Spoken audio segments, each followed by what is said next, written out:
Good afternoon, Simon Evans, Deputy Leader of Lancashire County Council and Councillor for Central Skelmersdale Reform Councillor.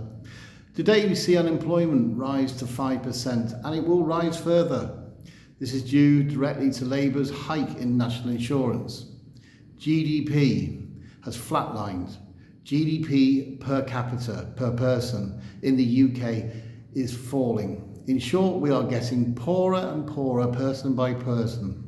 Cost of living is increasing, and when have you seen supermarket prices coming down? As for energy prices, they're now the most expensive in the world. Labour promised to reduce household energy prices by £300 in their election manifesto. In fact, they've risen by £300, the complete opposite of what they promised has happened. This is due to their religious-like pursuit of net stupid zero. Where Labour does spend billions upon billions is on important thousands of illegal immigrants into the United Kingdom. When this Labour government came into power, they promised stability, growth and a renewed sense of national confidence. What we have instead is a country feeling the weight of economic drift, uncertainty and decisions that simply haven't matched the scale of challenges that we face. In a short time, Labour's policies have chilled investment, shaken business confidence, left working families wondering why their budgets feel tighter and while their prospects feel smaller. Businesses that were ready to expand have put plans on ice.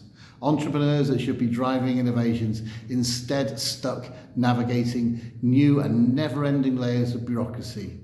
And communities that depend on strong local economics are watching the opportunity move further and further out of reach.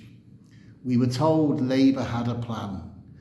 What we have seen is hesitation, mixed signals, an approach to taxation and spending that has pulled the brakes on growth, and at the very moment we need to accelerate. We have a budget coming up in the next few weeks.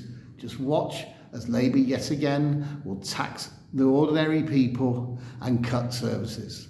Higher costs, lower confidence, unclear direction have combined to slow the economy right down to where a country can least afford it. And it's ordinary people like you and I who feel it first.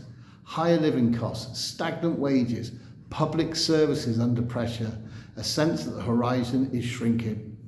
This country deserves so much better than uncertainty. It deserves leadership that understands business, supports innovation and knows how to build growth from the ground up.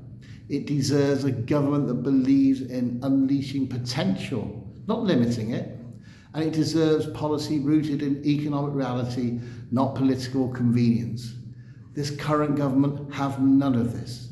Their front bench and most of their MPs are career MPs. They don't know how to run a business. They don't know how to grow an economy. All they know is how to raise taxes and cut services. We cannot afford this economy that drifts. We cannot afford decisions that dampen ambition. We absolutely cannot afford a future where Britain spends billions on immigration, far more than it does on developing business and the economy. That's where the money's going, not into British business, into immigration. For what purpose? To what end? It's a time for a different direction, a direction built on responsibility, clarity and confidence, a direction that empowers workers, strengthens business and unlocks opportunity of all our communities are ready to seize. Britain can grow again, Britain can lead again, but only with leadership that understands how to deliver prosperity, stability and growth. Labour are not the answer, they've proven this already. Just watch what happens in the budget, it will be a disaster. It's only reform that can beat Labour. It's only reform that can remove Labour. And it's only reform that are going to develop the economy in the UK. We can do it.